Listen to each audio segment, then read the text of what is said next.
Welcome to Kidmissing TV. I'm your host, Angelina Wilson, and this is Murderous March. You can see that I look completely different, and that's because I'm filming on a different day. I was going to try to keep the makeup the same, but since I have a program tonight, I didn't want to wear that particular makeup. So, anyway, this is the case of Carol Ann Stevens. She was 6 years old when she was taken and murdered from her home in Cardiff, Wales, on April 7th, 1959. She was playing with her friends on the street, like a lot of kids do, here and there. Sorry, my nose itches. Sometimes the makeup actually makes my nose itch.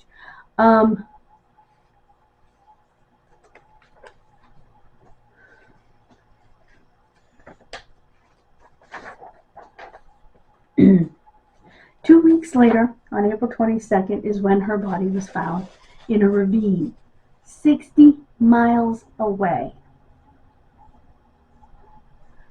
in, well, they say isolated hamlet, which would be like a small quiet town of Horb, Carmarthenshire. I hope that I did not absolutely butcher that name. I hope I didn't destroy it. My apologies to Shirley, Cooney, and Barb if I did. They're both lovely ladies from England. This thought she had been dead a week. Okay. So she was found on the 22nd. Which means 7th to the 17th is 10. 18, 19, 20, 21, 22. 15 days, which means she was held for a week.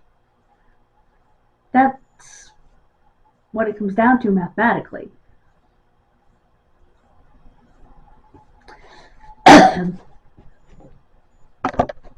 In the last couple of months of her life, she had talked about a man she called her new uncle. Nobody's sure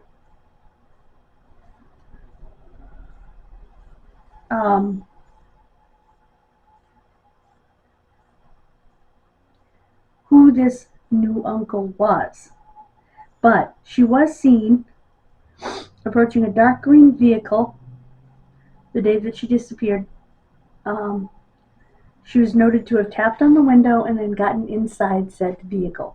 Was this the uncle? That's my question. They're trying to use modern DNA technology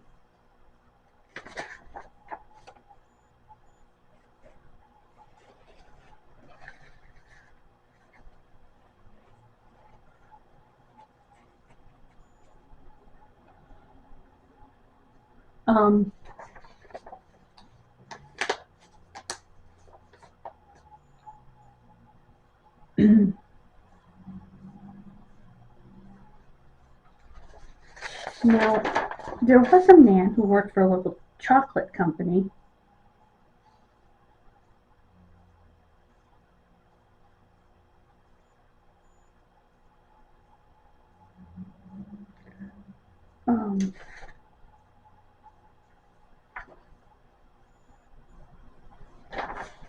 it's hard, there's advertisements. Okay, the first person's DNA that they're testing is Ronald Edward Murray. Murray worked for the local chocolate factory. Well, the chocolate factory in Bristol, and the company gave their workers green Morris Minors. Okay, those are cars. I had to think about it for a second. I'm like, what the? And then I realized a Morris Minor is a car. It's an English car. And to match the description of the car, His second job was at a brick factory in Horeb, which is the town where she was found.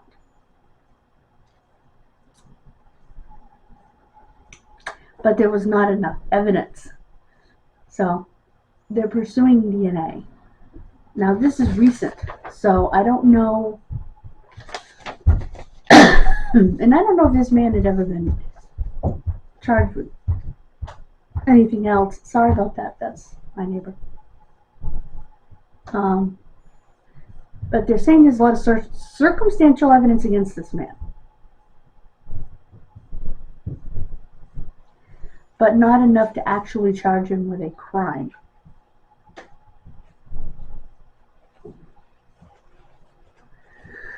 Excuse me.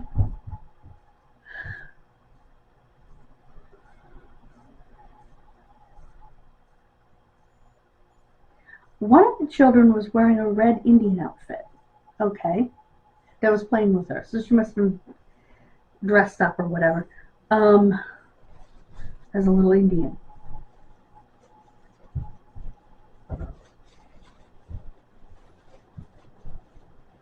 Now, none of the children were questioned because they were just 6 years old at the time. Now, a documentary was made in England. I don't have any details about it. It just says there was a documentary. And that a lot of the quotes in the article that I found were from that documentary.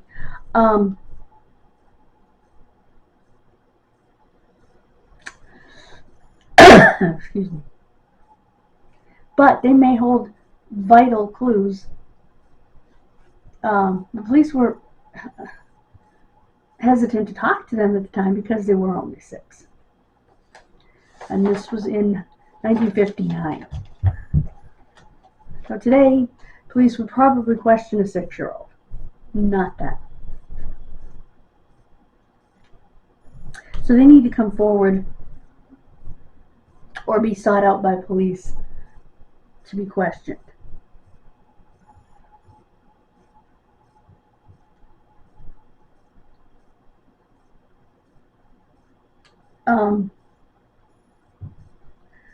Ronald Murray is also suspected of killing his wife Della, who died under suspicious circumstances. Here are the circumstances according to the coroner's inquest. He claimed he discovered Della in the living room of their home as a result of a game he played with his son, where he would turn the gas off so the lad couldn't make a cup of tea. Murray claimed at Della's inquest that the lad tried the trick on him but left the gas on, killing his mom.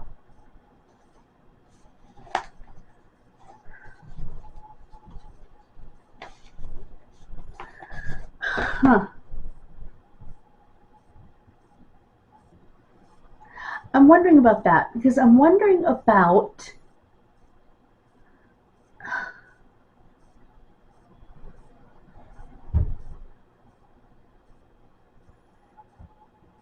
okay, he would play a trick on his son where he would turn the gas off. Well, in a lot of places,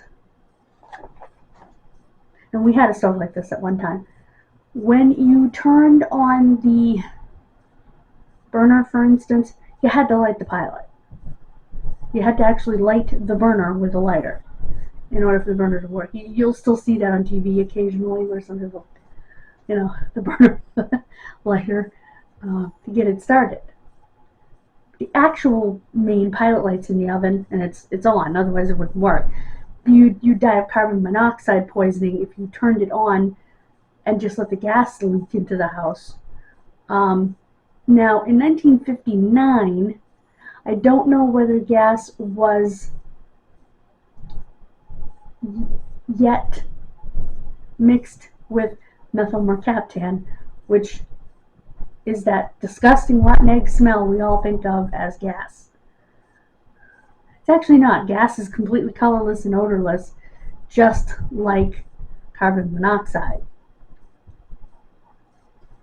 So I'm wondering if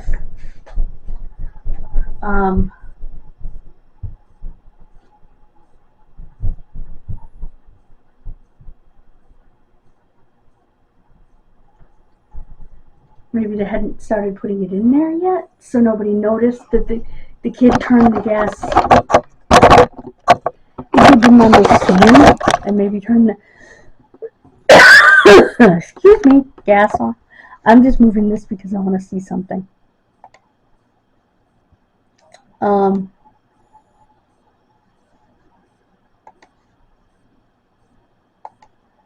For us here.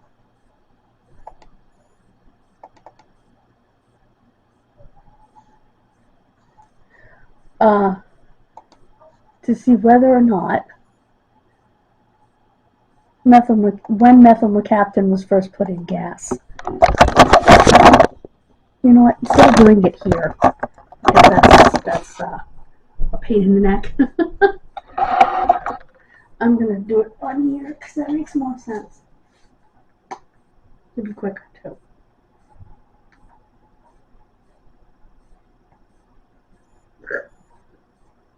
Heck, squeeze me.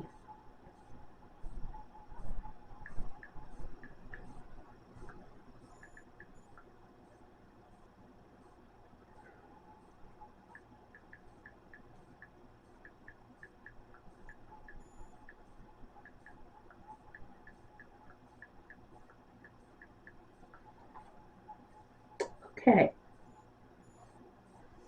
The first odorization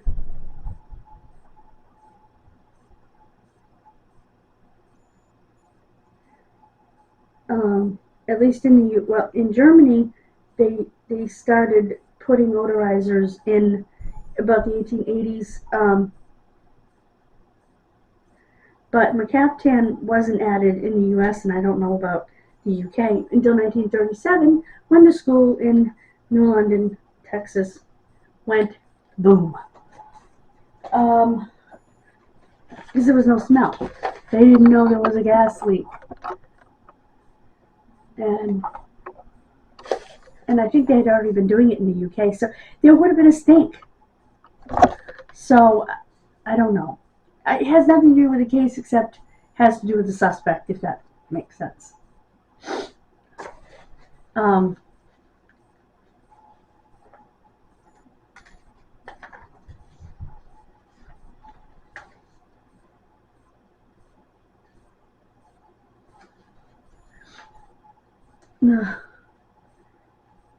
They did do some DNA testing in ITV's documentary. Again, I don't have the documentary. I can look for it.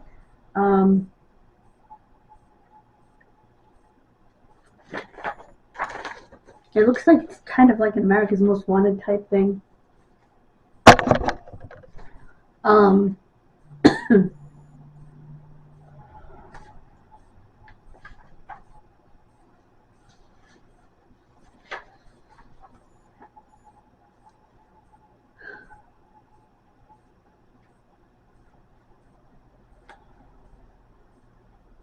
Okay.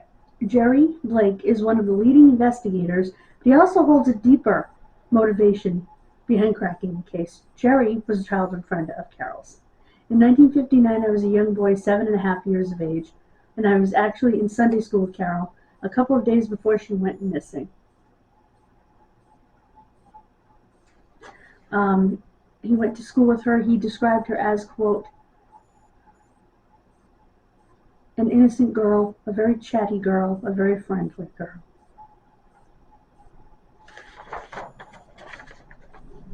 Very sad, but Carol Ann Stevens is believed to have gotten into the green car on her own and referred to this man over the preceding months as her new uncle.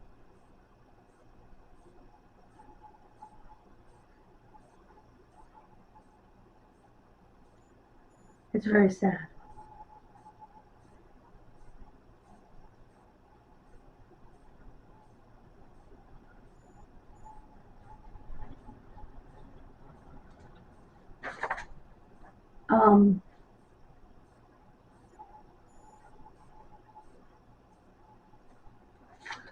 One of her classmates said, quote, when she'd been found, it was a realization that she'd been taken and actually killed, and that was a big shock.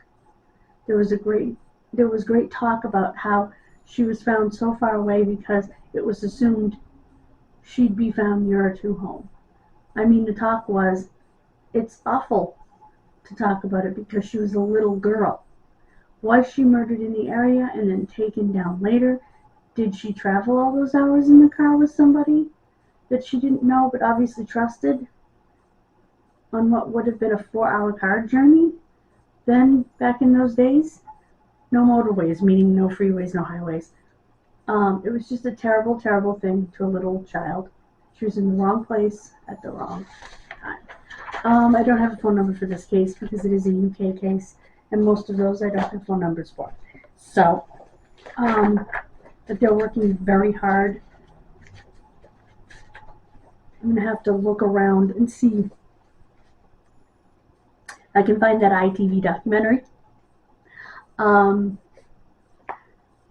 I hope that you will join me next time here in Kid Missing. Thank you so much for joining me this time.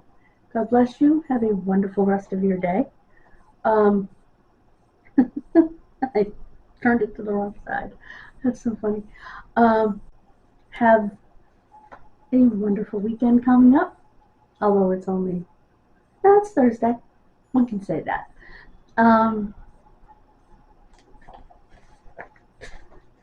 As for me, I'm going to have a busy one.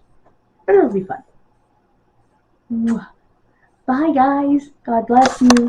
And please check out the other channel. We're trying to get to 500 on this channel and 200 on the other channel by Memorial Day. And we can do it with your help. Bye, guys.